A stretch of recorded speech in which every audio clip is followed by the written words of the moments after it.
अस्सलाम वालेकुम नाज़रीन, प्रोग्राम न्यूज़ नाइट के साथ मैं हूं आपका मेज़बान बिलाल खान नियाज़ी। साल 2024 का अख्ताम होने लगा है। साल 2024 कारोबारी सूरत हाल के लिए कैसा रहा?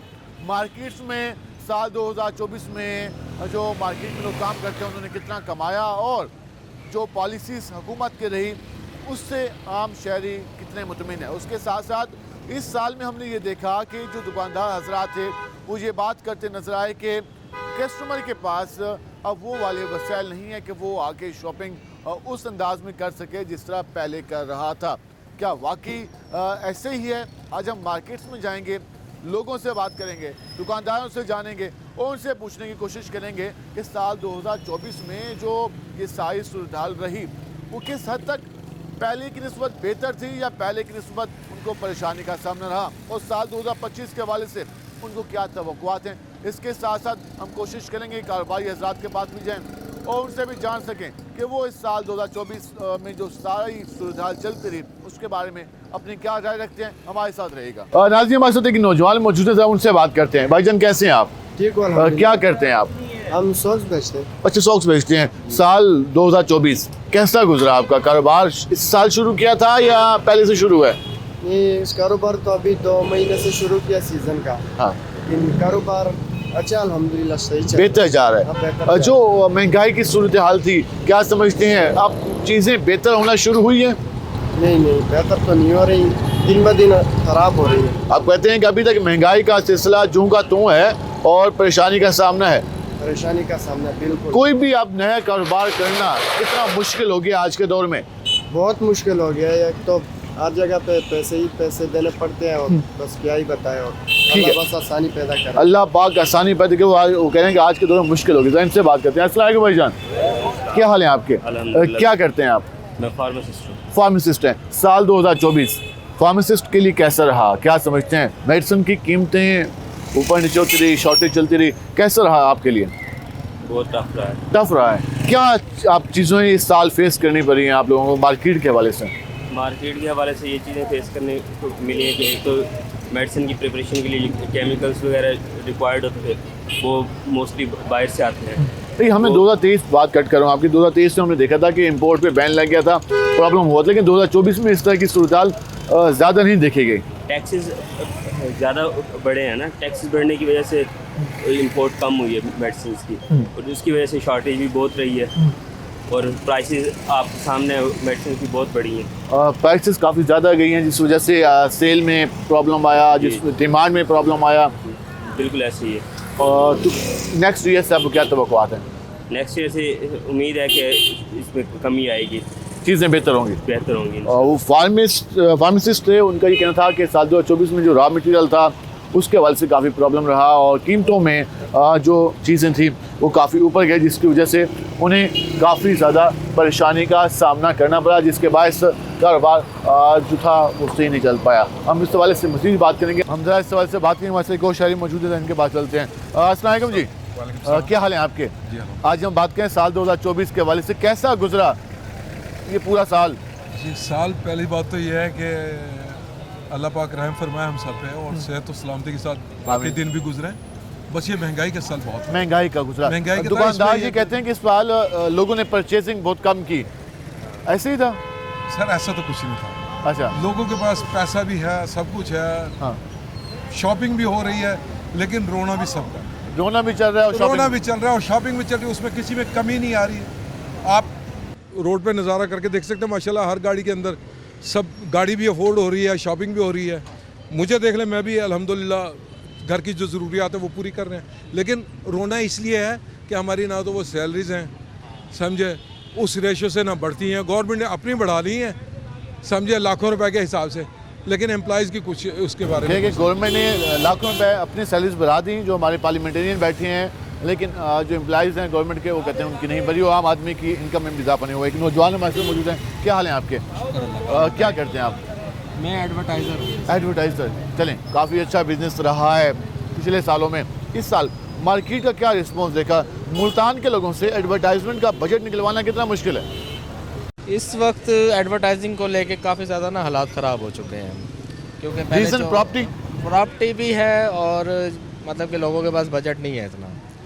हमारे जैसे बिल बोर्ड्स कैंपेन है, हमारे सारे बोर्ड इस वक्त खाली पड़े हैं, लोगों के पास नहीं है। PHA वगैरह जो अपना जिस तरह के गवर्नमेंट महकमे हैं, इनका टैक्स वगैरह निकालना, बिल्डिंग रेंट्स हो गए ये निकालना, मतलब हालांकि पहले हम देखते थे कि लॉस जा रहा है। बिल बोर्ड्स के हवाले से देखें तो सीज़न आते थे, ईद की कमर्शियल आ गई तो ईद का पूरा कैंपेन चल रही है, उसके साथ साथ कंपटीशन काफ़ी बढ़ चुका है। दिसंबर आया है तो वो ब्लैक फ्राइडे आ गया और ये सारा कुछ चलता रहता था। बिल्कुल लेकिन ऐसे। अब चीज़ें कम हुई हैं। कम होती जा रही हैं। अब लोग इस चीज़ को छोड़ के बूस्टिंग के ऊपर आ गए हैं, फेसबुक अपना सोशल मीडिया मार्केटिंग डिजिटल आ गए। हाँ डिजिटल हुआ। भाई ये जो अपना मार्केट पेज के ऊपर 10-15 ही साल लगा रही, तकरीबन 8 से 10 साल रही होर्डिंग बोर्ड्स की, अब उसमें कमी आ रही है। अब कमी आ गई। अब ये स्क्रीन्स वगैरह लगाई गई थी, ये भी बिजनेस काफ़ी अप हुआ था। SMDs का है, SMDs का भी है, SMDs अभी भी है, ठीक है। वो अभी भी रनिंग में है उसका, लेकिन ये है कि एक्सपेंसिव होने की वजह से कम चलती है। काफ़ी बड़े इदारे उनको चला सकते हैं जो काफ़ी अच्छे ब्रांड हैं। और जिस तरह बिल बोर्ड्स का होता था कि लोकल मार्केटिंग भी कर लेते थे लोग, और अगर कोई ज़्यादा अच्छी कंपनी है तो वो भी सारे के सारे पैक कर लेते थे बोर्ड्स वगैरह। अब लेकिन ऐसा कुछ भी नहीं है। कहेंगे नेक्स्ट ईयर में आप क्या समझते हैं, ये कारोबार शिफ्ट हो जाएगा डिजिटल में? ये सारा डिजिटल में शिफ्ट करेंगे, हम खुद भी शिफ्ट करना चाह रहे हैं इसको। SMD में उन्होंने हमने कन्वर्ट करना है सारा। कन्वर्ट करना। मुझे कहते हैं कि इस साल जो एडवर्टाइजमेंट का बिजनेस था वो होर्डिंग बोर्ड्स के जो आउटडोर एडवर्टाइजमेंट होती है उसके हवाले से काफ़ी प्रॉब्लम रहा, और ये शिफ्ट हुआ। एक तो शिफ्टिंग के हवाले से, दूसरा मार्केट में कंपटीशन में इजाफा हुआ, तीसरा कारोबार की वो वाली नोयत नहीं थी कि लोग उस तरीके से पैसा लगा सकते आउटडोर एडवर्टाइजमेंट पे। वो शिफ्ट हुए डिजिटल की तरफ और शिफ्ट हुए SMDs की तरफ। ये प्रॉब्लम रहा इस साल एडवर्टाइजमेंट के हवाले से। एक और आम शहरी हमारे से मौजूद हैं, सर उनसे जानते हैं क्या हाल है आपके? अल्हम्दुलिल्लाह। क्या करते हैं आप? मैं सर सिक्योरिटी गार्ड हूँ सिक्योरिटी गार्ड है। और हमने पार्ट टाइम मैं ये रिक्शा चलाता हूँ क्योंकि उससे घर का गुजारा नहीं होता आप था। अपने घर का सर्कल चलाने के लिए दो काम करते हैं, रिक्शा भी चलाते हैं और सिक्योरिटी जॉब भी करते हैं जी। पहले जिस तरह हम देखते थे कि लोग एक जॉब में अपने घर का सर्कल चला लेते थे, अब आप 2 जॉब्स कर रहे हैं, तो 2 जॉब्स में इस साल ये सुधार, ये 2 जॉब आप अब से शुरू करें या पहले से? अब से शुरू कर रहा हूँ। पिछले चंद सालों से ये मसला हुआ है कि हालात बद से बदतर होते गए हैं। महंगाई का तूफ़ान है वो दिन ब दिन बढ़ता गया है, तो जिसमें हम सर्वाइव नहीं कर सकते थे एक जॉब से, तो इसीलिए हमने दूसरी जॉब का सहारा लिया। और हमारे हुक्मरानों को चाहिए कि वो मुल्क के हाल पर रहम करें। 75 सालों से ये जो फरसूदा निज़ाम है दिन ब दिन तबाह होता जा रहा है, इसको बेहतर करें, तालीम को बेहतर करें, सेहत को बेहतर करें, इंसाफ को बेहतर करें। तो हमारी ज़राअत 70% है पाकिस्तान की, लेकिन ये हाल है कि हम किसान को माफिया कहते हैं। माफिया कौन है? जब हमारे पास महंगी बिजली, महंगा खाद, महंगी स्प्रे, महंगे बीज और डीजल वगैरह, और उसके बाद जो फसल होती है उसको औने पौने दामों आड़ती हजरात ख़रीद कर 1 महीने रेट और होता है और बाकी 11 महीने रेट बढ़ा देते हैं। क्यों? हमारे इदारे मौजूद हैं लेकिन इदारे अपनी कोई कारकर्दगी नहीं दिखाते। हमारे तालीमी इदारों का ये हाल है कि हमारे 25 करोड़ अवाम की सोच बन गई है कि हम नौकरी के लिए पढ़ रहे हैं, और हमारी तालीम इतनी तबाह हो चुकी है कि जितने हमारे बच्चे पढ़ते जाते हैं वो माशरे में बेहतर कोई कदम नहीं उठा सकते। उनका एक ही होता है कि अपना मुलाजमत अच्छी हो, उसके बाद मराहत अच्छी हो, या हम ऐसा करें कि मुल्क से बाहर चले जाएं। हमारे मुल्क को कौन चला रहा है? जो बेसिक काम करने वाला किसान है वो अनपढ़ है, जो दर्जी है वो अनपढ़ है, जो हजाम है वो अनपढ़ है, जो आपका इलेक्ट्रीशनर है वो अनपढ़ है, जो आपका ड्राइवर है वो अनपढ़ है, वो जो आपका दुकानदार है वो अनपढ़ है, वो जो इसके अलावा अपना आड़ती है, सब्ज़ी वाला है, वो अनपढ़ है। अपने आपके मुल्क को कौन चला रहा है? अनपढ़ लोग चला रहे हैं। जबकि पढ़े लिखे लोगों को की एक ही ख्वाहिश होती है कि हमें जॉब अच्छी मिल जाए, हमें बरात अच्छी मिल जाए, हमें करना कुछ ना पड़े, या हम मुल्क से बाहर चले जाएं। जी, काफ़ी खूबसूरत बातें उन्होंने की। हालांकि वो एक सिक्योरिटी की जॉब करते हैं, उसके अलावा वो रिक्शा चलाते हैं, लेकिन वो जो बता रहे थे ऐसे लग रहा था कि जैसे इस पूरे सिस्टम को समझ के बात कर रहे थे कि हमारे सिस्टम के असल मसाइल क्या हैं। उन्होंने बात की जॉब्स के हवाले से, उन्होंने बात की कारोबार के हवाले से, उन्होंने बात की एजुकेशन के हवाले से और हुकूमती पॉलिसीज़ के हवाले से। कहीं भी हमें हुकूमत की डायरेक्शन इन बातों की तरफ नज़र नहीं आ रही। जो ये आम आदमी बात कर रहा था कि अगर हुकूमत इस पूरे साल में इन बातों पे फोकस करते तो शायद हालात बेहतर होते, शायद आज हमें मार्केट में कंपटीशन दिखाई देता, शायद हमें मार्केट में रोज़गार दिखाई देता, शायद हमें मार्केट में कारोबार के मौके दिखाई देते, लेकिन हमें ये सारी सूरत नज़र नहीं आती क्योंकि हुकूमत का फोकस, हुकूमत की डायरेक्शन किसी और सिमत में। हम ज़रा आगे चलेंगे।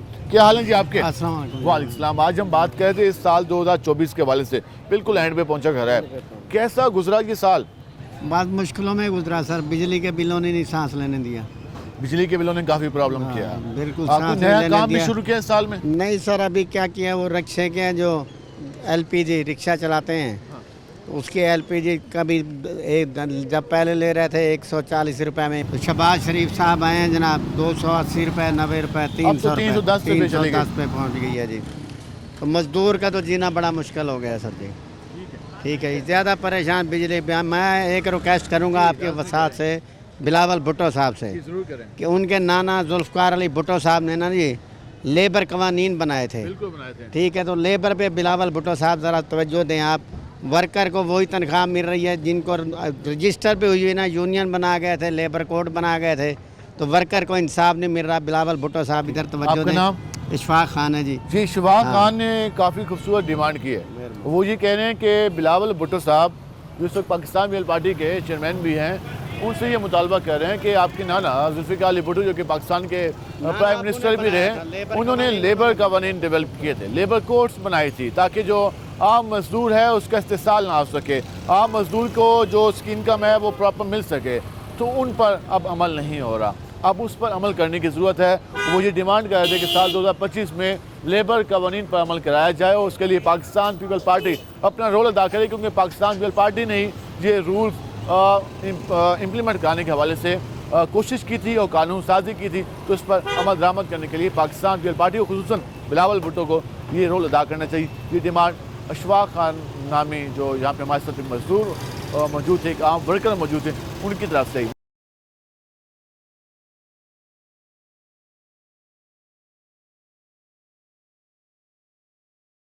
आज हम बात कर रहे हैं साल 2024 के हवाले से, कैसा गुजरा कारोबार के हवाले से। हमने गुलगश्त में जाकर लोगों से राय ली। अब हम एक और मार्केट में पहुंचे हैं। ये मार्केट अगर हम बात करें तो मिडिल क्लास के लिए है। ज़रा इनसे बात करते हैं कि इनका साल कैसा गुजरा, इनको किस तरह की परेशानियों का सामना रहा, इनसे बात करते हैं। अस्सलाम वालेकुम भाईजान। वालेकुम अस्सलाम। क्या हाल है आपके? अल्लाह दी रहमत। ये साल 2024 अब ख़त्म होने वाला है, जी जी। ये कैसा रहा, कैसा एक्सपीरियंस रहा इस साल का? यार सर मसला है कि इस दफ़ा साल बड़ा औखा ही गुजरा है, मुश्किल गुजरा है। मुश्किल गुजरा है। काम के हवाले से? काम के हवाले से आप कारोबार काम क्या किसी करते के हैं? गोश्त का काम। गोश्त का काम। हमने देखा कि गोश्त के हवाले से अब लोगों का, दुकानदारों का ये गिला था कि लोगों के पास खरीदने के लिए अब इतने पैसे नहीं है। गोश्त इतना महंगा है कि गोश्त खरीदने में गरीब आदमी खा भी नहीं सकता। गरीब आदमी का आपको जानवर मिलता है, जी उसकी जी क्या कीमत होती है? सर उसकी कीमत जो होती है ना 1000 रुपये तो वहीं पड़ जाता है ना, 1000 रुपये किलो तो वहीं पड़ जाता है। जो इधर लेके आते हैं बस वो नसीब हमारा होता है, जो 4 आने बन गया ठीक पहले है। ये होता था कि जो कसाब हजरात थे वो जी, एक जी। दिन में गोश्त निकाल लेते थे। जी जी, अब नहीं निकलता, अब 2 दिन 3 दिन लग जाते हैं। अब 2-3 एक दिन हाँ जी, बैठे हैं। कारोबार नहीं है। और चिकन वाले की भी ये हालत है, चिकन वाले की भी, छोटे गोश्त वाले की भी, बड़े गोश्त वाले का यही हाल है। कारोबार हर आदमी का ठप होया पड़ा है। कारोबार ठप हो। एक और भाई बैठे हैं। भाई कैसे हैं आप सुने, आपका काम क्या था और कैसे रहा काम? मैं तो व्यापार का काम में सही है अल्हम्दुलिल्लाह। व्यापार का काम। मेरा व्यापार। इसमें आप जानवरों की खरीद फरोख्त करते हैं? जी जानवरों तो ये काम बेहतर रहा? ये अच्छा काम। ये कहते हैं कि सिर्फ ईद के दिनों में ये काम ज़्यादा नहीं, है? नहीं, ये 12 महीने में रहता है। 12 महीनों में इन्होंने लेना है, आपने ये बेचना बिके है। ना बिके इन्होंने लेना है हमारे से। हाँ, लेकिन आप जहाँ से खरीदते हैं जी, वो जी। आप मोस्टली देहात से खरीदते होंगे। जी, हम देहात से तो लेते हैं। उनकी जो डिमांड होती है कि ये जो मेरा जानवर है 2 लाख है, 1.5 लाख है, 1,30,000 का है, तो वो कैसे बार्गेनिंग करते हैं? वो बात ये सर, वो अब जट बंदे हैं, उनको तो वजन का पता नहीं चलता। हम 10 किलो वजन कम लगा के ले लेते हैं। अच्छा, वो ले लेते हैं। और इसमें आप लोग उसमें हमें 10 किलो के पैसे बन जाते हैं। बन जाते हैं। एक और मैं आखिरी बात जानना चाहूँगा कि आप ये कितने साल से काम कर रहे हैं? सर मुझे 25 साल हो गए। 25 साल हो गए। पहले सालों में जो देहात के लोग थे वो अपने जानवर कितने बेचते थे और अब कितने इसमें इजाफा हुआ? अब कम बेच रहे हैं, पहले बहुत ज़्यादा बिकते अच्छा, अब थे। कम बेच रहे हैं। अब कम वो बेच संभाल के रख रहे हैं कि यार। जी जी। अच्छे पैसे मिलेंगे तब बेचेंगे। ऐसे ही है। ठीक है, वो कह रहे हैं कि इस साल जो जानवरों की फ़रोख्त है उसमें भी कमी है, लेकिन वो ये कह रहे हैं कि मैं व्यापारी हूँ लेकिन मेरा काम चलता रहा है और मुझे प्रॉब्लम का समझ नहीं है। लेकिन जो गोश्त बेचने वाला है उसका ये कहना था कि इस साल मुझे ये प्रॉब्लम रहा कि लोग ख़रीदने के लिए गोश्त नहीं आ रहे थे और वो मुझे माल निकालने में काफ़ी टाइम लगा। जी आपने गुफ्तगू जानी, हम ज़रा कोशिश करते हैं उस साइड में जाते हैं और वहाँ पर ज़रा मुख्तलिफ जो लोग काम कर रहे हैं उनसे जानते हैं कि उनका कैसा एक्सपीरियंस रहा, हमारे साथ रहेगा। चाचा जी क्या हाल है आपके? आप सुने कैसे जा रहा है काम? मैं तो बड़ा तंग हूँ। तंग है ये पूरा साल? इतना तंग हूँ कि ये जो MP है MN गिलानी का हल्का है और दूसरा नून लीग का हल्का है, इन्होंने तो हमें तंग कर दिया है। ये रोड पे देखो बाहर गुजारा करते हैं, ये बिजली के बिल खाते हैं, तो अब ये आते हैं कमेटी वाले, कभी वो आ जाते हैं कभी दूसरे आ जाते हैं। हम तो बहुत तंग है, कभी FI वाले आ जाते हैं। तो भाई आपको ये सरकारी महकमे ने तंग किया हुआ है, वो बहुत तंग किया हुआ है। गरीब लोग किधर जाए? हमारी ज़मीन ही उतनी है कि हम वो बैठे, ये थोड़ा सा भी ये तोड़ गए थे, ये तनूर तोड़ गए हैं ये MDA वाले, ये 8,000 रुपया लगे। हम लोग तो इनसे बहुत तंग है। अब के आएंगे ना वोट लेने, देखेंगे इनको। आप कहते हैं कि इसका गुस्सा आप वोट के जरिए निकालेंगे? हाँ बिल्कुल निकालेंगे। चल ये एक अच्छा तरीका है। वो ये कह रहे हैं कि हमसे वोट ले गए थे लेकिन हमें कोई सहूलत नहीं दी गई, जो हमारा कारोबार था वो सरकारी पॉलिसी में से बार बार मुतासिर रहा। इस वजह से जो हमसे वोट लेने के लिए नुमाइंदे आएंगे तो उनके सामने अपनी डिमांड्स रखेंगे कि भाई इस साल आपने हमसे वोट ली, क्योंकि ये साल इलेक्शन का साल था।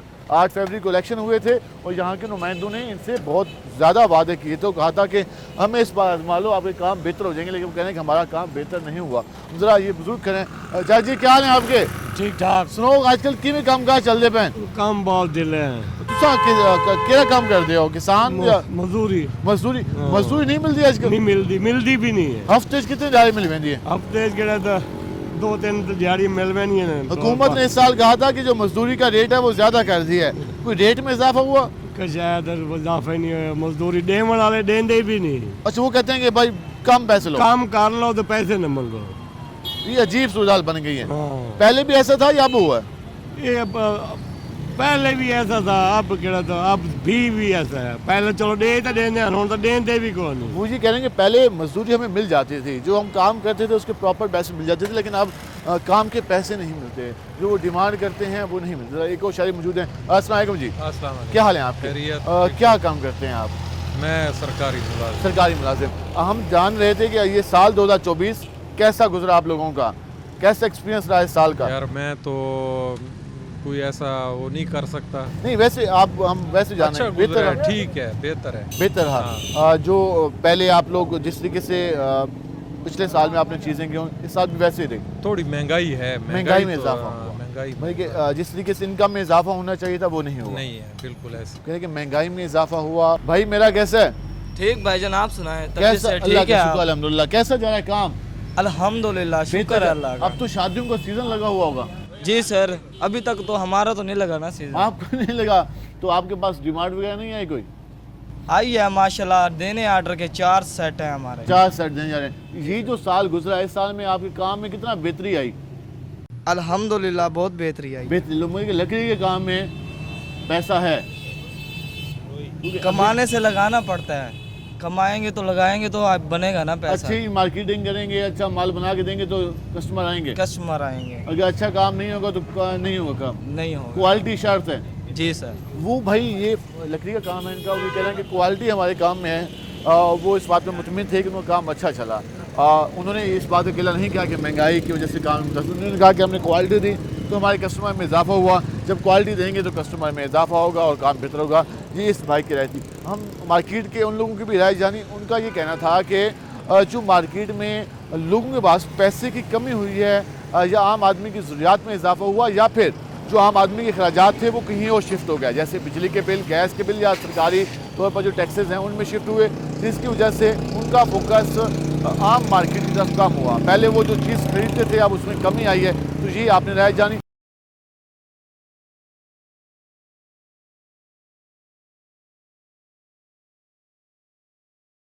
इसने हमने बात की साल 2024 में कारोबार की सूरत कैसे रही, पब्लिक की राय जानी। हम इस वक्त पहुंचे हैं गोलबाग इलाके में, जहाँ मार्केट्स भी हैं, लोग भी बैठे हैं काफ़ी सारे। हम उनके पास चलते हैं, उनसे जानते हैं कि उनकी क्या राय है और वो अपनी राय क्या देते हैं। हम यहाँ पे आएंगे। अस्सलाम वालेकुम जी।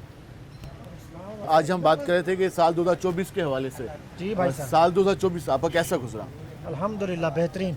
बेहतरीन रहा। कारोबार के हवाले से बेहतरीन रहा या वर्किंग के हवाले से या आमदन के हवाले से, किस लिहाज से बेहतर रहा? या पर्सनल लाइफ के हवाले से? अल्हम्दुलिल्लाह बस। साल 2025 के हवाले से क्या तवक्कुआत हैं?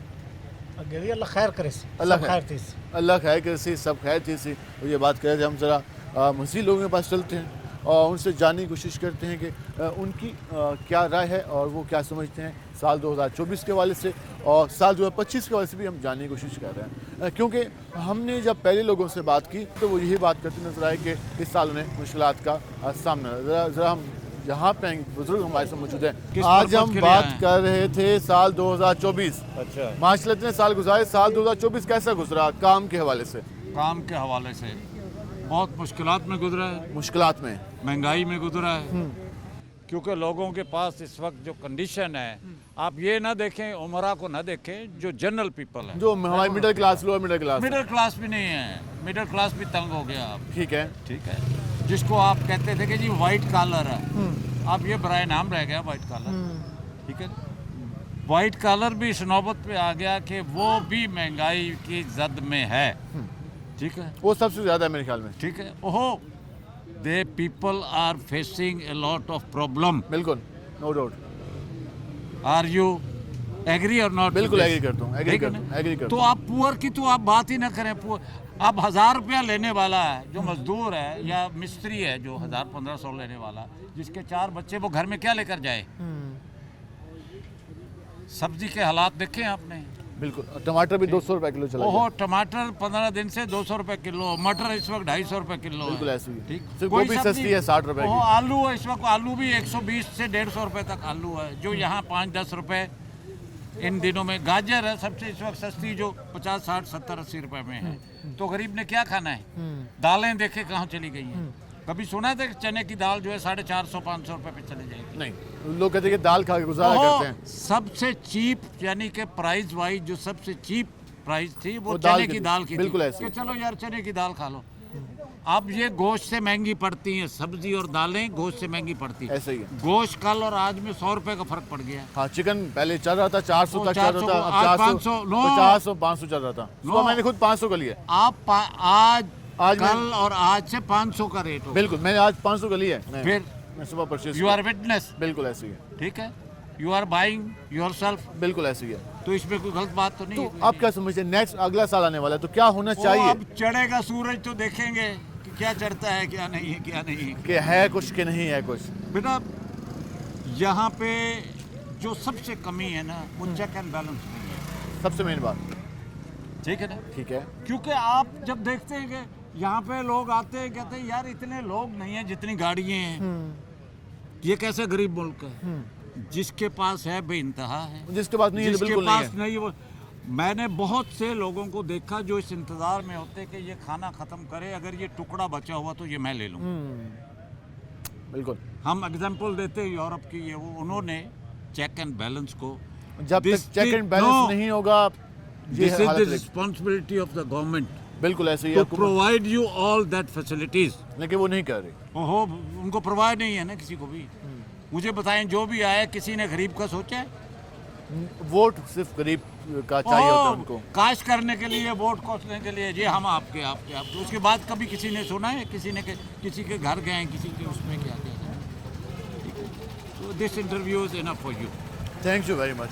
ये आपने गुफ्तगू जानी, उन्होंने तफसीलन बताया कि जब तक चेक एंड बैलेंस नहीं होगा, जब तक मार्केट इस तरह की रहेगी, तब तक हमें चीज़ें।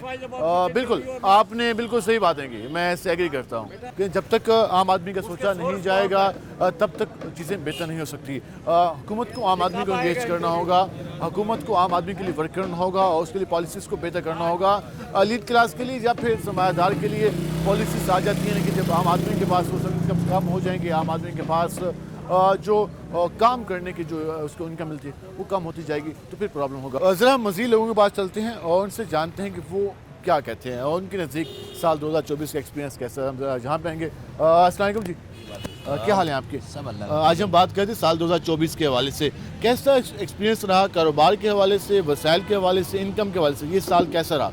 शुक्र अल्हम्दुलिल्लाह सर, बात ये है कि अल्लाह ताला का शुक्र है, जो वक्त गुजर जाए शुक्र अल्हम्दुलिल्लाह पढ़ना चाहिए इंसान को। 2024 अब हमसे जुदा हो रहा है, अल्लाह ताला आसानियाँ करे। बाकी कारोबार कभी मंदे कभी तेज़ी हैं, लेकिन आजकल थोड़े डॉलर की वजह से इशू हैं, बाकी मामलात हैं, लेकिन अल्लाह का शुक्र है बेहतरी है काफ़ी। अगर हम कंपेयर कर लें 2023, 22 और 24 से, कुछ बेहतरी है 2024 में, बिल्कुल कुछ जो बेहतरी है। 2023 में बिल्कुल अजीब सूरत बन गई, हाँ जी हाँ जी, उससे बेहतर हुआ। उससे बहुत बेहतर है, मामलात काफ़ी बेहतर हो रहे हैं, हुकूमत कुछ अच्छा काम कर रही है अल्हम्दुलिल्लाह, निज़ाम चल रहा है, अल्लाह का फजल है। 2025 में क्या तवक्कुआत हाँ है? 2025 में बिल्कुल ये तो एक तो बिजली की कीमतें हम देख रहे हैं कि कम होंगी, मामलात होंगे, क्योंकि बिजली के बिलों ने इस दफ़ा बहुत डिस्टर्ब किया, लेकिन अल्हम्दुलिल्लाह अब काफ़ी बेहतरी आ रही है, महंगाई भी काफ़ी कम हुई है। भैया आप कहने कि आम आदमी को अब समझ आ गया कि बिजली का बिल मैनेज कैसे करना है। अब समझ आ गया उनको काफ़ी अर्स, क्योंकि वो बेहतर पे हर महीने वो निज़ाम के तहत आ गए हैं अल्हम्दुलिल्लाह। अब कुछ लोगों ने काफ़ी सोलर भी लगा लिए हैं, हुकूमत ने सोलर सस्ता किया अल्हम्दुलिल्लाह, ये बड़ी एक अच्छी अचीवमेंट है, हम ये समझते हैं।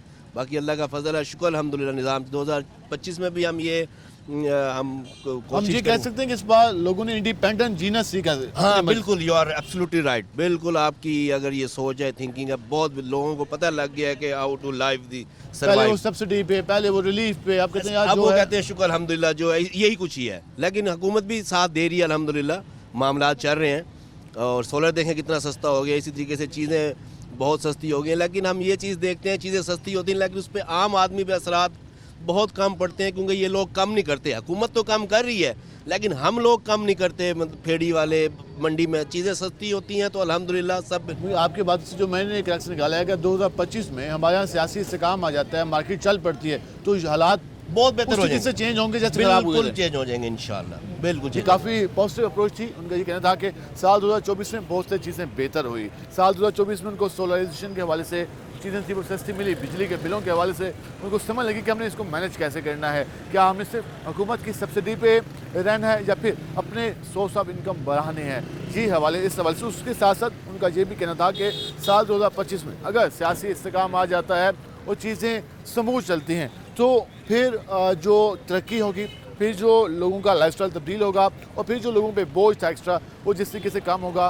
वो काफ़ी ज़्यादा हेल्प करेगा। हम इस हवाले से मज़ीद भी बात करेंगे और इसके बाद हम कोशिश करेंगे कारोबारी हज़रात के पास जाएँ, उन लोगों के पास जाएँ जो इन्वेस्टमेंट लगा के बैठे हैं और उनकी इन्वेस्टमेंट में किस तरीके से उन्होंने जो है वो प्रॉफिट कमाया, या फिर इन्वेस्टर को किस तरीके से राग़िब किया जा सकता है। 2024 मुल्तान के लिए इन्वेस्टमेंट के हिसाब से किस तरह का रहा, इन्वेस्टमेंट मुल्तान में कितनी आई और मज़ीद कितनी लाई जा सकती है।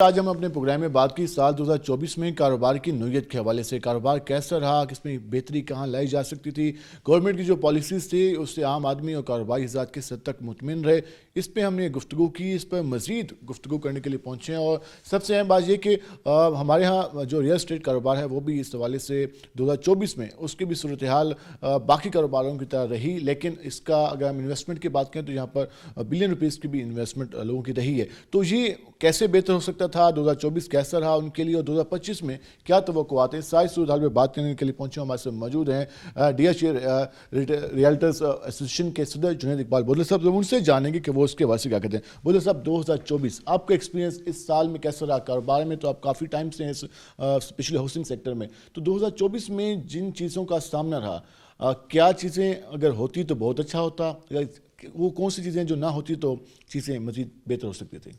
मेरी नज़र में 2024 या 2023 की बात करें, जो हुकूमत की जो शिफ्टिंग हुई है, रियल एस्टेट फैक्टर जो रियल एस्टेट सेक्टर है, इस पे मेरी नज़र में गवर्नमेंट का ज़्यादा ध्यान नहीं गया। और ओवरऑल अगर मैं बिजनेसेस की बात करूं, वो इसके सारे बिजनेसेस जितने भी हैं वो काफ़ी ज़्यादा डाउनफॉल का शिकार रहे हैं।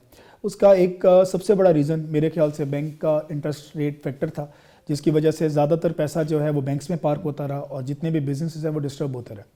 पिछले 3 महीने के अंदर हमने एक पॉजिटिव चीज़ देखी, जो बिज़नेस एंड से मैं बात करूं, वो है कि इंटरेस्ट रेट जो है हमारा कम होना शुरू हो चुका हुआ है और एक्सपेक्टेड है कि जनवरी फरवरी तक ये रेट जो है वो शायद सिंगल डिजिट में आ जाएगा। अगर ये रेट सिंगल डिजिट में आ जाता है तो इसका सबसे बड़ा फ़ायदा तमाम बिजनेस सेक्टर्स को होगा, स्पेशली हमारे रियल एस्टेट सेक्टर को। इसके साथ साथ अगर एक चीज़ पे सारी गवर्नमेंट जो है वो फोकस रहा, उनका डीसी वैल्यूज़ और एफबीआर वैल्यूज़ को बढ़ाया गया, साथ टैक्सेस की वैल्यूज़ जो है वो काफ़ी बढ़ा दी गई। मेरी नज़र में ये काफ़ी बड़ा प्रॉब्लम रहा कि हमारे जो डीसी रेट्स हैं या एफबीआर वैल्यूज़ जो हैं वो हमारे मार्केट रेट से भी ज़्यादा कर दिया गया, जिसकी ऑलरेडी एज एन एसोसिएशन पे भी ये मामला चलते रहे कि हमें फौरी तौर पे इन रेट्स को कम करने की ज़रूरत है, क्योंकि वो मार्केट रेट से भी ज़्यादा है। मेरे ख्याल से अगर डीसी रेट्स और एफबीआर वैल्यूज़ को कंट्रोल कर लिया जाए और टैक्सेस के रेट पे अगर गवर्नमेंट थोड़ा ध्यान दे, रियल एस्टेट के जो इंटरेस्ट रेट इस वक्त इतने ज़्यादा टैक्सेस बढ़ा दिए गए, अगर वो कम हो जाए तो मेरा ज़ाती ख्याल ये है कि हमारा जितना भी बिज़नेस कम्युनिटी है जिसने अपने पैसे को कहीं ना कहीं सेफली पार करना होता है, जो कि वो भी समझते हैं कि रियल एस्टेट से बेहतर कोई भी नहीं है, तो मेरा ज़ाती ख्याल ये है कि 2025 का जो आने वाला साल है वो बिज़नेस कम्युनिटी के लिए ओवरऑल बहुत अच्छा होगा। इसके लिए शायद यही है कि टैक्सेस के रेट में कमी बहुत ज़रूरी है, उसके बगैर मुनासिब रेट वो होने चाहिए। देखें, सिर्फ टैक्सेस के रेट्स कम होने के साथ साथ अगर डीसी रेट्स और एफबीआर वैल्यूज़ में भी कमी आ जाएगी तो ये ओवरऑल कम्युनिटी जो हमारी रियल एस्टेट कम्युनिटी है उसके लिए बेहतर हो जाएगा। इसके साथ साथ आपके जो इंटरनेशनल हमारे क्लाइंट्स हैं, आपके जो मुल्क से बाहर, इन्हीं की तरफ आना चाह रहा था। पहले हम देखते थे कि ओवरसीज़ जो पाकिस्तानी हैं वो महफूज इन्वेस्टमेंट करना चाहते हैं, क्योंकि वो कहते हैं हमारे कारोबार वहाँ सेटल हैं, यहाँ पे बाकी कॉलोनीज़ में मोस्टली वो लेते थे कब्जे, ये वो प्रॉब्लम रहते थे। तो क्या समझते हैं सेफ इन्वेस्टमेंट के लिए ओवरसीज़ पाकिस्तानियों को किस तरीके से इंगेज किया जा सकता है और उसमें गवर्नमेंट ऑफ पाकिस्तान किस तरह हेल्प कर सकती है? देखिए, सबसे पहले तो मेरा पॉइंट ये कि ओवरसीज़ पाकिस्तानियों का जो ट्रस्ट लेवल है वो हम लोगों को रीगेन करना पड़ेगा, जो कि पिछले साल 2 साल के अंदर मुझे ऐसा फीलर आता है कि पाकिस्तानियों जो ओवरसीज़ पाकिस्तानी उनका जो ट्रस्ट लेवल है वो हम पे कम हो चुका हुआ है, मतलब मुल्क के अंदर इन्वेस्टमेंट करना है। तो सबसे पहले तो मेरे ख्याल से कि वो ट्रस्ट लेवल रीगेन करने की ज़रूरत है और उसके लिए मुल्क की लेवल के ऊपर, मुल्क की सतह पे जाके बैरून मुल्क के अंदर हम लोगों को एक्सपोज करने पड़े, वो इन्फॉर्मेशन उनको देनी पड़े जिससे उनका वो ट्रस्ट लेवल हम वापस लें। दूसरा, कोई ना कोई एमनेस्टी ऐसी देनी पड़ेगी गवर्नमेंट को मेरे ख्याल से, जिसमें ओवरसीज़ पाकिस्तानी स्पेशली और साथ साथ हमारे जो नेशनल जो यहाँ के लोग रहने वाले हैं उनके लिए ऐसी एमनेस्टी दी जा सके जिसके अंदर सर्टन वेवर इस चीज़ का हो कि वो पैसा एक दफ़ा दोबारा से मुल्क के अंदर आना शुरू हो जाए। वरना जिस तेज़ी से हमारा पैसा डीवैल्यू कर रहा है ये आने वाले वक्त में इन जनरल भी हमारे लिए नुकसान होगा, और अगर ओवरसीज़ पाकिस्तानी अगले साल 2 साल के अंदर मुल्क में पैसा वापस ना लेके आया तो जनरली हमारा डेट वैल्यू और बढ़ जाएगी। इसमें हमने एक और चीज़ भी देखी कि हम उनसे तो तवक्को लगाए बैठे थे कि वो आ जाएँ, उससे बेहतर हो जाएगी, लेकिन जो हमारे यहाँ लोग काम कर रहे थे हमने उनको भी देखा कि वो अपने कारोबार को शिफ्ट कर रहे थे, और कभी खबर आती थी कि फ़लाँ ग्रुप छोड़ के पाकिस्तान चला गया, कभी फ़लाँ कंपनी चली गई और सारा सेटअप उन्होंने बेच पहुँच दिया। तो ये जो चीज़ थी साल 2024 में, ये कितनी परेशान कुन थी, अलार्मिंग थी, और अब अगर हम 2025 की बात करें तो हुकूमत वही फिर डीसी रेट वाली बात आ जाएगी या उसमें मजीद कोई स्टेप लेने होंगे? देखिए, जो आपने पहले पॉइंट दिया उससे तो हमारे मुल्क के अंदर जनरल अनएम्प्लॉयमेंट बहुत ज़्यादा तेज़ी से बढ़ चुकी हुई है, और इस अनएम्प्लॉयमेंट के बढ़ने की वजह से लोगों के रोज़गार, ओवरऑल फैमिलीज़ के अंदर जो प्रॉब्लम्स पैदा हुए हैं वो आपके सामने है कि पिछले 1 साल के अंदर हमारी गुर्बत की शरह पहले से काफ़ी तेज़ी से बढ़ गई है। अभी तो मेरे नज़र में गवर्नमेंट को सबसे ज़्यादा ज़रूरत है कि अपने डेट्स पे काबू लेके आए, जिस तरह भी लेके आ सकती है, और वो सिर्फ उसी सूरत में पॉसिबल है कि अगर इंडस्ट्रीज़ जितनी ज़्यादा हो सकें खुलेंगी उतनी ज़्यादा एम्प्लॉयमेंट बढ़ेगी। इस वक्त मेरी नज़र में मुल्क का सबसे बड़ी इंडस्ट्री जो है वो रियल एस्टेट इंडस्ट्री है, जिसके ऊपर हमारे गवर्नमेंट का इस वक्त भी ध्यान नहीं जा रहा। तो मैं ये समझता हूँ कि जितनी जल्दी हुकूमती लेवल के ऊपर रियल एस्टेट इंडस्ट्री पे इन्वेस्टमेंट या काम किया जाएगा, और उसके लिए उनको ज़रूरत पड़ेगी रियल्टर से मुलाकात करें, एसोसिएशन से मिलें, पूरे पाकिस्तान के अंदर बहुत बड़ी बड़ी एसोसिएशन एग्जिस्ट करती हैं, उनसे मुलाकात करें और उन फैक्टर्स पे काम करें जिससे रियल एस्टेट इंडस्ट्री को बेहतर किया जा सके। क्योंकि अगर रियल एस्टेट इंडस्ट्री, सॉरी आपकी बात काट रहा हूँ, अगर रियल एस्टेट इंडस्ट्री एक नहीं है, एक रियल एस्टेट इंडस्ट्री के साथ हंड्रेड्स ऑफ इंडस्ट्रीज जुड़ी हुई हैं। तरफ आना चाह रहा था कि रियल एस्टेट की हम बात करते हैं तो उसके साथ कंस्ट्रक्शन इंडस्ट्री जुड़ी हुई है, उसके साथ एक आम मजदूर भी जुड़ा हुआ है, उसके साथ एक जिसके पास एक आम गाड़ी है लोडर, वो भी उसके साथ जुड़ा हुआ है। तो पूरी मार्केट को इंगेज करते हुए जो हमारा खित्ता है उसमें लोग इस छोटे छोटे काम करके अपना सर्कल चलाते हैं। तो क्या समझते हैं जो अभी हुकूमत ने, और हमने देखा कि सीमेंट के रेट में इजाफा हुआ, सरिये के रेट में माजी में काफ़ी ज़्यादा एक परेशान कौन सूरत हाल रही, तो ये जो फैक्टर्स हैं एक पूरी इंडस्ट्री को इंगेज करने के लिए, पूरी इंडस्ट्री को एक वापस अपनी शक्ल पे लाने के लिए किस हद तक आप समझते हैं कि हुकूमत को पॉलिसी में तब्दीली करनी चाहिए? देखिए, इस वक्त जो अभी आपने जिन फैक्टर्स की बात की है उसमें तो आप ये देखें ना कि कॉस्ट ऑफ कंस्ट्रक्शन जो है वो बहुत ज़्यादा बढ़ गई है। उसी के वजह से जो आपके ज़मीन की वैल्यू है वो वक्त के साथ साथ गिर रही है, क्योंकि आपका पैसा डीवैल्यू हो रहा है। इसमें सबसे पहले मेरा फिर वही बात आ जाएगी कि हुकूमत जितनी जल्दी हो सके अपने पॉलिसीज़ पे काम करे, ऐसी पॉलिसी जिसमें कंस्ट्रक्शन की क्वालिटी को बरकरार रखने के लिए जो कॉस्ट ऑफ कंस्ट्रक्शन है वो कम हो, सरिया, सीमेंट, बजरी, ये सारे मटेरियल्स पे अगर सब्सिडाइज वैल्यूज़ नहीं लाई जाएंगी या इन पे इन्वेस्टमेंट नहीं की जाएगी तो हमारा ओवरऑल कम्युनिटी तो डिस्टर्ब हो ही रही है। एक इन बंदे के लिए अपना घर बनाना इम्पॉसिबल हो जाएगा, और अगर कोई इंसान अपना घर नहीं बना सकेगा तो गुर्बत की शरह पहले भी बढ़ रही है, ये और ज़्यादा बढ़ना शुरू हो जाएगी। और इसमें जो चीज़ें हैं वो कंट्रोल से बाहर हो जाएंगी, ये ऐसी ऑलरेडी हो चुकी हुई है। अगर अभी काम ना किया गया तो आप आने वाले टाइम पे हम ज़्यादा नुकसान देखेंगे, जिसका मेरे ख्याल से कोई भी हुकूमत, कोई भी मुल्क इस पे काम नहीं कर पाएगी। और एक सर्टन टाइम गुजर गया तो फिर शायद कहते हैं ना कि अब रोए क्या हो जब चिड़िया चुगी खेत। तो अभी हुकूमत के पास राइट टाइम है कि इस वक्त अपने लोगों पे इन्वेस्ट करना शुरू करें और उन पॉलिसीज़ पे काम करें जिस पे लोगों के लिए बेहतरी हो, क्योंकि अब ना किया तो कल करने का कोई फ़ायदा नहीं होगा। मैं अब कोशिश करूँगा कि साउथ के हवाले से हम बात करें, साउथ पंजाब स्पेशली मुल्तान के हवाले से। हमने मुल्तान में देखा कि जब मेट्रो जैसे प्रोजेक्ट आए तो मुल्तान में इन्वेस्टमेंट उसी हिसाब से आई और लोगों ने इन्वेस्ट करना पसंद किया। लेकिन हम चंद महीनों से, अगर स्पेशली हम साल 2024 में बात करें तो जो मेन प्लाजे बन रहे थे, मेन इन्वेस्टमेंट आई थी, उन पे भी काम हल्का सा स्लो दिखाई दिया। तो क्या समझते हैं मुल्तान जो हमारा है, उसके अलावा जो साउथ पंजाब है, हुकूमत को इसमें क्या पॉलिसी लेके आनी चाहिए, सूबे के हवाले से लेके आनी चाहिए कि यहाँ पे कारोबार वापस आएगा, इन्वेस्टमेंट आएगी, किस तरह की पॉलिसी को चेंज करना होगा तो ये जो हमारे साइड एरियाज़ हैं वो डेवलप होना शुरू हों? देखिए, प्लाजास की बात करें, कम्युनिटी सेंटर्स की बात करें, ये उस वक्त फलते बढ़ते हैं जिस वक्त इन्वेस्टर्स यहाँ पैसा इन्वेस्ट कर रहा होता है। पैसा उस वक्त इन्वेस्टमेंट होती है जिस वक्त सेविंग्स होती हैं। अगर एक इंसान की वक्त के साथ साथ सेविंग्स कम होती चली जाएंगी तो वो इन्वेस्टमेंट नहीं कर पाएगा। तो मैं फिर वही बात करूंगा कि इन सारी चीज़ों की बेहतरी सिर्फ उस वक्त पॉसिबल है कि एक कॉमन मैन जो है वो अपनी सेविंग्स कर सके, और सेविंग्स उस वक्त होंगी जब उसकी कमाने की शरह बढ़ सके। अब कमाने के मौके उसको देंगे, वो कमाएगा, वो 4 पैसे बचाएगा, वो बचा के कहीं ना कहीं इन्वेस्ट करेगा। और इन्वेस्ट करेगा किधर? एक ही सबसे बड़ा फैक्टर है हमारे पूरे मुल्क के अंदर, वो रियल एस्टेट है। रियल एस्टेट में पैसा सिर्फ उस वक्त इन्वेस्टमेंट होती है जिस वक्त आपके पास सर्टन सेविंग्स तैयार हो जाती है। हम भी जानते हैं कि हर इंसान का ख्वाब होता है कि उसका अपना घर हो, उसकी सर्टन ऐसी इनकम रेंट की सूरत में आ रही हो जो कि उसको अपनी प्रॉपर्टी से आ रही हो। अगर वो सारी चीज़ें उसी वक्त पॉसिबल है जब हुकूमत बड़े पैमाने के ऊपर अपनी पॉलिसीज़ पे काम करेगी। अगर बड़े पैमाने पे पॉलिसीज़ पे काम नहीं होगा तो जैसे अभी आपने कहा कि कंस्ट्रक्शन रुकी हुई हैं, वो इसीलिए रुकी हुई हैं क्योंकि कॉस्ट ऑफ कंस्ट्रक्शन बहुत बढ़ चुकी हुई है और एक आम आदमी के लिए उस चीज़ को खरीदना ही इम्पॉसिबल हो गया है, जो शायद अब से 2 साल पहले, 3 साल पहले वो आराम से खरीद लेता था। उस जब कॉस्ट ऑफ कंस्ट्रक्शन बढ़ गई है तो बनाने वाले के लिए वो चीज़ बनाना ही बहुत मुश्किल हो गया है जिस पे वो कभी बेच सकता था। तो इन सारे फैक्टर्स का जो लुबे लबाब है वो एक ही जगह आके रुकता है कि हुकूमत को दोनों एंड्स पे, एंड कंज्यूमर के लिए भी और डेवलपर के लिए भी ऐसी पॉलिसीज़ बनानी पड़ेंगी कि एंड कंज्यूमर भी चीज़ों को बेहतर तरीके से ख़रीद सके, अपने को सेविंग्स कर सके, और डेवलपर भी जो है उसको भी सब्सिडाइज करना पड़ेगा, अपनी चीज़ों को ईज आउट करना पड़ेगा, उसको रेट्स के ऊपर चीज़ों को सब्सिडाइज करना पड़ेगा ताकि वो चीज़ को मुकम्मल करके बना के डिलीवर कर सके और लोग जो है वापस इन्वेस्टमेंट कर सके, ताकि ये गर्दिश में जो पैसा है वो दोबारा से घूमना शुरू हो, जो कि सारों को एट बेनिफिट देगा। लास्ट में मैं आपसे ये जानना चाहूँगा कि स्पेशली रियल एस्टेट के हवाले से, रियल एस्टेट के अंदर जो कारोबार होते हैं, जैसे होटलिंग का है, मुख्तलिफ चेन्स आती हैं, मुख्तलिफ सिनेमाज बनते हैं, यूनिवर्सिटीज़, कॉलेजेस, स्कूल्स, पूरा एक सेक्टर से पूरी मार्केट इससे एंगेज होती है। तो क्या समझते हैं आपको फ़र्ज़ किया जिससे आपको एक अपनी तंजीम में इस्तेमाल का मौका मिले, तो आप क्या समझते हैं कि इन सारे जो मार्केट के स्टेक होल्डर हैं उनको एक जगह पे लेके आना, उनको ये बात मनवाना कि यहाँ पे आके इन्वेस्ट करें, आपका सबसे बेहतर रहेगा। इसके लिए जितने भी मार्केट में लोग बैठे हैं उनको किस हद तक काम करना होगा? देखिए, किसी एक बंदे के करने से नहीं होगा। मैं मतलब जुनैद इकबाल बोदला निकले मार्केट में और कह के इस कम्युनिटी में या इस सेक्टर में आप इन्वेस्ट करें तो वो करें, लोग कभी भी नहीं करेंगे। लोग हमेशा उस वक्त ट्रस्ट करना शुरू करते हैं जब एक वाइब बनना शुरू होती है। वाइब आप कह सकते हैं कि एक इंसान बनाना शुरू कर सकता है, लेकिन वो वाइब की सूरत तब लेगी जब सब मिलके उस पर, कम्युनिटी में जितने भी लोग एग्जिस्ट करते हैं, जो मेरे साथ लोग जुड़े हुए हैं, उनके साथ फिर और लोग जुड़े हुए हैं, जब वो मार्केट में निकलते हैं, बात करना शुरू होते हैं, लोगों को समझाना शुरू होते हैं, तो फिर एक वाइब बनती है। इस वक्त प्रॉब्लम यह है कि हमारे मुल्क के अंदर नेगेटिव वाइब इन जनरल बन चुकी हुई है बहुत सारी चीज़ों को लेकर, स्पेशली रियल एस्टेट को। तो पॉजिटिव वाइब बनाने की ज़रूरत है, लोगों को कहीं ना कहीं ये बताने और समझाने की ज़रूरत है कि असल इन्वेस्टमेंट आपकी रियल एस्टेट में है। रियल से मुराद ही आपका असल आपका बनता है कि आप किसी ऐसी जगह पे इन्वेस्टमेंट करें जिसको आप छू सकते हैं। ज़मीन वो चीज़ है जिसको आप छू सकते हैं, आप देख सकते हैं।